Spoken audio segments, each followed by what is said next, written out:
मुझे ये बताया जा रहा है कि quadrilateral A B C D जो है वो एक स्क्वायर है। इस स्क्वायर का मतलब क्या है, इसकी चारों की चारों साइड्स की लंबाई आपस में बराबर है और इनके सारे के सारे जो कॉर्नर्स पे एंगल्स हैं ये सारे के सारे 90 डिग्रीज के, और साथ ही साथ कहा जा रहा है कि एफ जी परपेंडिकुलर बाइसेक्टर है बी सी का, यानी ये जो बी सी साइड है इसके ऊपर ये जो एफ जी है ये परपेंडिकुलर बाइसेक्टर है। इसको दो बराबर बराबर के हिस्सों में तकसीम करा और साथ साथ ये परपेंडिकुलर, यानी कि ये साइड और ये साइड बी जी और जी सी की लंबाई जो है वो बराबर है। और आर्क ए सी, ये जो कर्व आपको नजर आ रहा है ये आर्क की निशानी है। आर्क ए सी जो है वो पार्ट है एक इस सर्किल का जो कि बी पर जिसका सेंटर है, यानी कि ये जो बी है ये इस सर्किल का, आप इसको समझ सकते हैं कि ये बॉटम लेफ्ट कॉर्नर है किसी भी सर्किल का, और ये पॉइंट बी जो है ये इस सर्किल का सेंटर है। हमें एंगल बीईडी की मेजरमेंट मालूम करनी है। एंगल, ये हमारे सामने सवाल है, बीईडी, इस एंगल की हमें मेजरमेंट, इस बड़े वाले एंगल की हमें मेजरमेंट मालूम करनी है। मैं चाहूंगा कि अगर आपको नहीं पता तो आप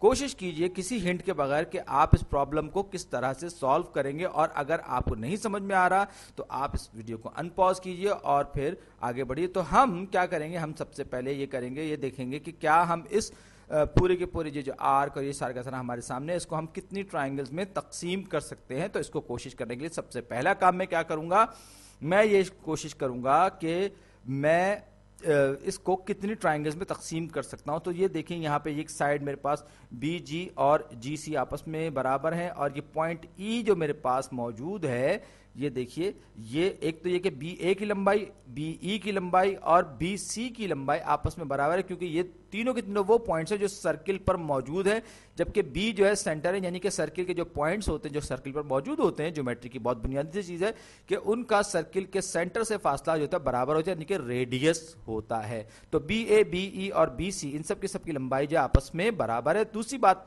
अब ये ई से, ये बात जहन में रखते हुए मैं ई को सी से मिलाऊंगा, जरा ठीक से मिला लूं, फ्री हैंड ज्वाइनिंग में यही मसला था, ये थोड़ा सा साफ सुथरा हो गया।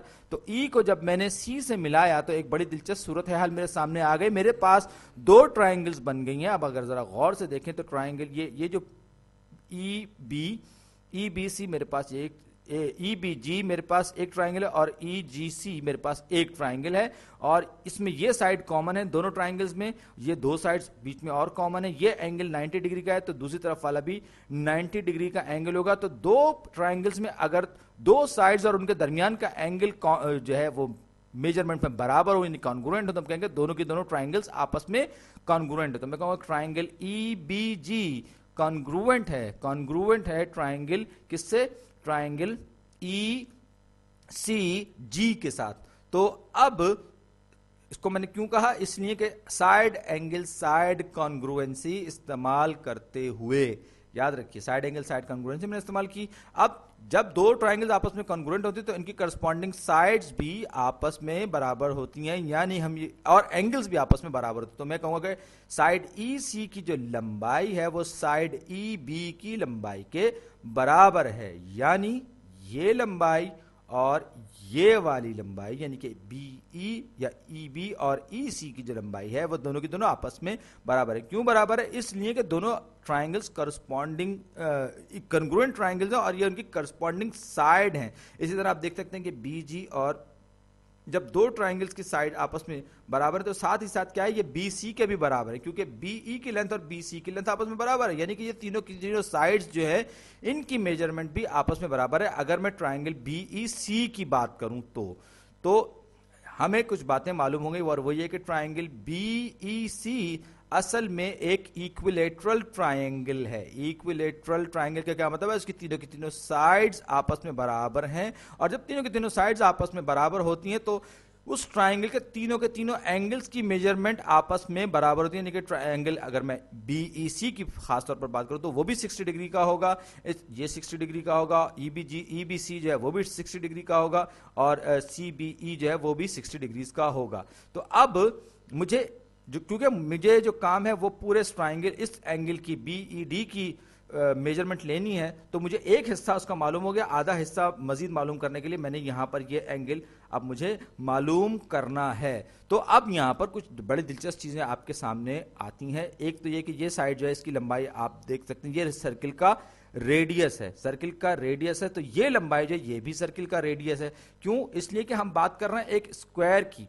तो जब साइड BC की लंबाई सर्किल के रेडियस यानी कि उस सर्किल जो कि रेडियस के बराबर जो कि पॉइंट B पर उसका सेंटर है, तो CD या DC की लंबाई जो है वो भी वही होगी जो कि सर्किल के रेडियस के बराबर है। तो जब ये इसकी कॉन्ग्रुएंट है, बराबर है, तो इसका मतलब कि सेगमेंट EC की या साइड EC की लंबाई जो है वो भी इन सबके बराबर होगी। तो कॉन्ग्रुएंसी को और ये सर्किल वाली जो चीज है इसको इस्तेमाल करते हैं, क्योंकि बिकॉज ये स्क्वायर है, हम ये कहा कि ये ABCD एक स्क्वायर है, लिहाजा CD की लंबाई BC की लंबाई के बराबर होगी, और क्योंकि ये भी इसके बराबर है लिहाजा DC की लंबाई भी EC की लंबाई भी इसके बराबर हो, क्योंकि हमने अभी उसको इसके इक्विवेलेंट या इक्वल साबित किया। तो ये एक तरह से हमारे पास ट्राइंगल EDC या CED जो भी कह लीजिए, ये आइसोसेलेस ट्राइंगल्स है, और इसकी दो लेग्स जो है जब आपस में लेंथ बराबर होती है तो उनके अपोजिट साइड जो बेस पे बनने वाले एंगल्स भी आपस में बराबर होते हैं।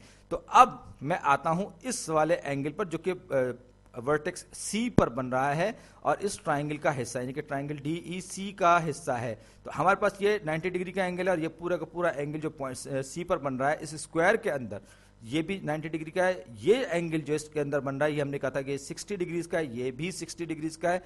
क्यों है? इसलिए कि हमने कहा था कि ये एक इक्विलेटरल ट्राइंगल है, ट्राइंगल BEC। तो मेजरमेंट में थोड़ा सा खिसका लूं तो मेजरमेंट ऑफ एंगल BCE ये भी 60 डिग्रीज का है, क्योंकि हमने कहा था कि ये इक्विलेटरल ट्राइंगल, जब ये एंगल 60 डिग्रीज का है तो ये पूरा का पूरा 90 डिग्रीज का एंगल है। तो वर्टेक्स C पर बनने वाला एंगल ट्राइंगल EDC में ये कितना होगा? जाहिर बात है कि ये 30 डिग्रीज का, ये वाला एंगल जो है ये 30 डिग्रीज का होगा। जब किसी ट्राइंगल में एक एंगल 30 डिग्री का है और इसके साथ जो दोनों की दोनों लेग्स हैं वो बराबर लंबाई की हैं, तो ये जो अपोजिट एंगल्स हैं इनकी जो मेजरमेंट होगी ये आपस में बराबर होगी। और किसी भी ट्राइंगल में तीनों के तीनों एंगल्स का सम 180 डिग्री का बराबर। तो अगर मैं इसको x कहूं तो ये x plus 30 is equal to 180 degrees, 180 degrees.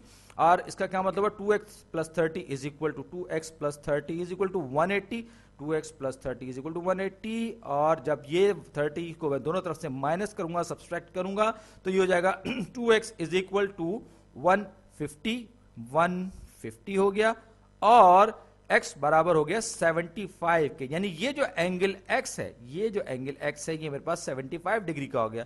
तो एंगल BED का जो मेजरमेंट है वो एंगल BEC और एंगल CED के सम के बराबर है, उनके मजमूए के बराबर है। तो मैं इन दोनों को आपस में जब जमा करूंगा तो मुझे इस बड़े एंगल यानी कि एंगल BED की पैमाइश मालूम हो जाएगी। तो वो कितनी होगी वो मैं ऊपर ही लिखता हूं। हमारे पास एक है 75 डिग्रीज का एंगल और दूसरा हमारे पास है 60 डिग्रीज का एंगल। तो ये 135 लीजिए, हमें मालूम हो गया और हमारा काम पूरा हो गया।